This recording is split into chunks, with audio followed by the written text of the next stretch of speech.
نحمدہ و نصلی علی رسول کریم اما بعد واعوذ باللہ من الشیطان الرجیم بسم اللہ الرحمن الرحیم رب اشرح لی صدری ویسر لی امری واحلل عقدۃ من لسانی یفقہوا قولی رب زدنی علما وعملا رب یسر ولا تعسر وتمم بالخیر یا رب لک الحمد کما ینبغی لجلال وجہک وعظیم سلطانک۔ آج کا میرا ٹاپک ہے سورہ النساء کا تعارف۔ سورہ النساء قرآن مجید کی یہ چوتھی صورت ہے۔ اس میں 24 رکوع اور 176 آیات ہیں۔ یہ صورت چوتھے پارے سے شروع ہو رہی ہے۔ یہ مدنی صورت ہے۔ اس صورت میں خواتین کے حقوق کے بارے میں احکامات دیے گئے ہیں۔ اسی مناسبت سے اس کا نام سورہ النساء رکھا گیا ہے۔ یہ 7 طویل ترین صورتوں میں سے ایک ہے۔ یہ غزوہ احد کے بعد نازل ہوئی تھی۔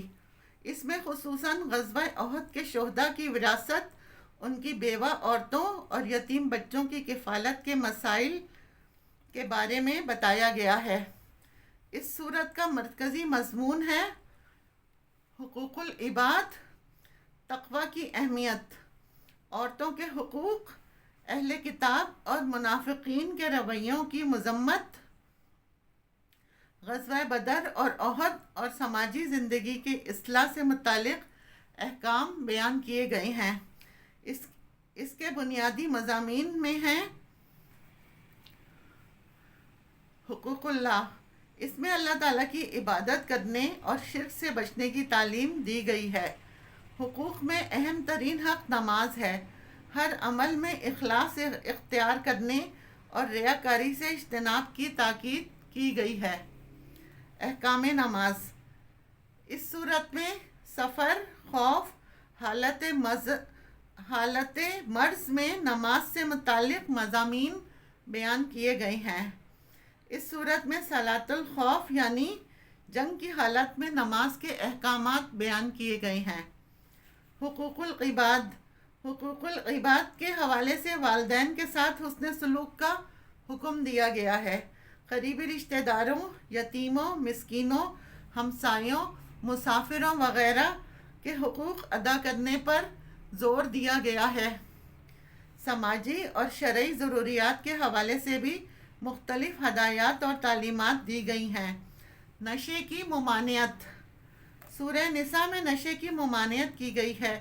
شراب نوشی پر پابندی عائد کی گئی ہے۔ تیمم کا طریقہ۔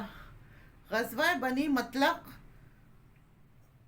پہ پانی نہ ملنے کی وجہ سے تیمم کی اجازت دی گئی ہے اور تیمم کا طریقہ کار بتایا گیا ہے۔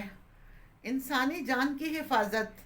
اس صورت میں انسانی جان کی حفاظت کے لیے جامع ہدایت بیان فرمائی گئی ہے۔ ہجرت کی فضیلت۔ اس صورت میں ہجرت کرنے اور ہجرت کرنے والے یعنی مہاجرین کی فضیلت بیان کی گئی ہے۔ سچی گواہی پر زور۔ معاشرتی معاملات میں انسان کے ذمہ دارانہ حوالے سے سچی گواہی دینے پر زور دیا گیا ہے۔ اہل کتاب اور منافقین کے غلط رویے۔ اہل کتاب اور منافقین کے غیر ذمہ دارانہ اور غلط رویے مثلاً تحریف کتاب یعنی کتاب میں رد و بدل کرنا، اللہ تعالیٰ کے حکم کی نافرمانی کرنے، جہاد فی سبیل اللہ سے راہ فرار کرنے، موت سے ڈرنے اور مسلمانوں کو راہ راست سے ہٹانے کی کوشش کی مذمت کی گئی ہے اور انہیں لعنت کا مستحق ٹھہرایا گیا ہے، اور مسلمانوں کو اہل کتاب کے نقش قدم پر چلنے سے منع کیا گیا ہے، اور یہودیوں کو آخری تنبیہ کی گئی ہے کہ ایمان لے آؤ ورنہ تمہارے چہرے بگاڑ دیے جائیں گے۔ عورتوں کے حقوق۔ اس صورت میں عورتوں کے حقوق ادا کرنے اور ان سے اچھا سلوک کرنے کا حکم دیا گیا ہے۔ خصوصاً نکاح کے وقت حق مہر کی ادائیگی اور ازدواجی زندگی میں حسن معاشرت کی تاکید کی گئی ہے۔ وراثت میں خواتین کا حصہ مقرر کیا گیا ہے۔ جن خواتین سے نکاح ہو سکتا ہے اور جن سے نہیں ہو سکتا ان رشتوں کی وضاحت کی گئی ہے۔ اس کے علاوہ اس صورت میں جہاں عورتوں کے حقوق کی وضاحت کی گئی ہے، وہاں ان پر کچھ اخلاقی اور معاشرتی ذمہ داریاں بھی عائد کی گئی ہیں۔ وراثت کی تقسیم۔ اس صورت میں وراثت کی تقسیم کے احکام تفصیل سے بیان کیے گئے ہیں۔ یتیموں کے حقوق۔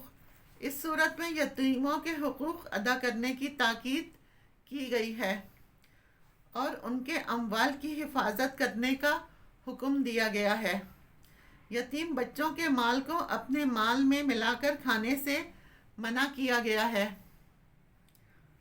یا تاکید کی گئی ہے کہ یتیموں کا مال بیجا استعمال نہ کیا جائے، اسے ضائع نہ کیا جائے اور نہ ہی کم سنی یعنی چھوٹی عمر میں ان کے حوالے کیا جائے، بلکہ جب وہ سمجھ بوجھ کی عمر کو پہنچ جائے تو مکمل دیانت داری کے ساتھ ان کے حوالے کیا جائے۔